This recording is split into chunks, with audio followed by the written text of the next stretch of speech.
For decades now, China's policy on children has witnessed rapid transition, especially on how many children should a couple have. From their one-child policy in 1980 to counter the snowballing population and accelerate economic progress, to the three-child policy now as a counter to the swiftly dwindling population, China has been oscillating on demographic extremes.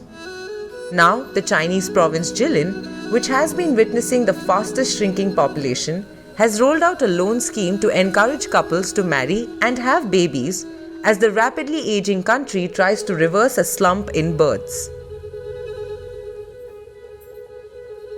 Jilin province in northeast China will support banks to provide up to 200,000 yuan, that is rupees 23.5 lakh approximately, of marriage and birth consumer loans to married couples, according to an official blueprint on policies to promote population growth. There were no details on how the government would offer support, but the proposal includes discounted interest rates for the loans that vary according to the number of children a couple has. China's birth rate has rapidly slowed over the past few years. Fewer and fewer people have children. That slump has continued despite the government effectively abandoning any limit on the number of children a couple can have and trying to make it less expensive to raise a family, with some demographers estimating the population may have already started shrinking.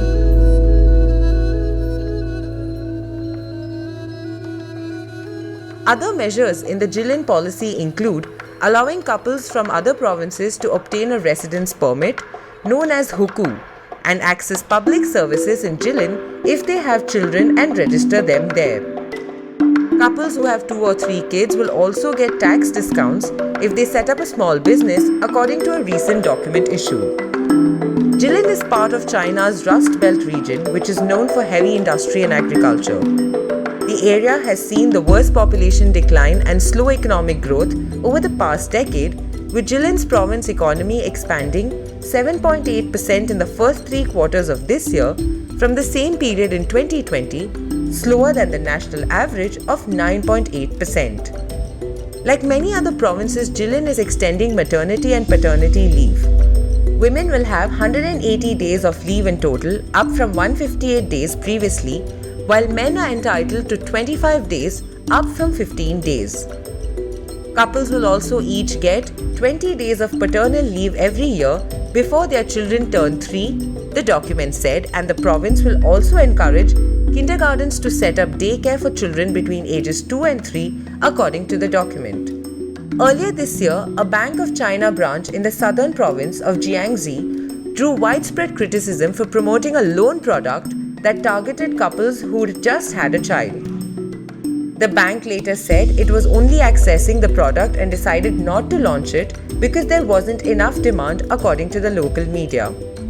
It's not easy raising a child in China. As per a Reuters report that cited a 2005 study by a state think tank, it costs 490,000 yuan, that is approximately rupees 57.6 lakh, for an ordinary family to raise a kid in China.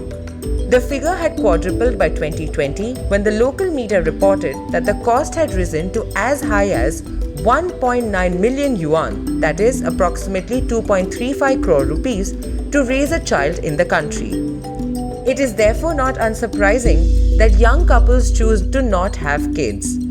Caught between home loans, mortgages, and car loans, the birth loans are not easing the situation, but only making Chinese people work to pay their bank dues.